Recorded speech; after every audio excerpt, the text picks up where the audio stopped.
ছোট বউয়ের বাসায় আসায় ক্ষুব্ধ হয় বড় বউ। স্বামী ছোট বউয়ের বাসায় এলে সেখানেও চলে আসে বড় বউ। এরপর দুই সতীনের মাঝে শুরু হয় ঝগড়া। এর মাঝে পড়েই মৃত্যু হয় স্বামীর। ঘটনাটি ঘটেছে ঝিনাইদহ শহরের কলাবাগান ৪ রাস্তার মোড় এলাকায়।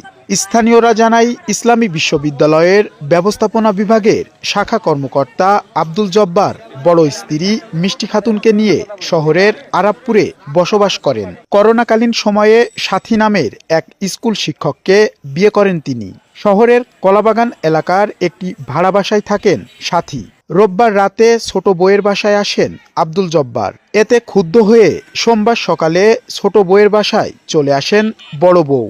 সকাল থেকে দুজনের মাঝে শুরু হয় ঝগড়া বিবাদ। দুপুরের আগে তাদের মাঝে পড়ে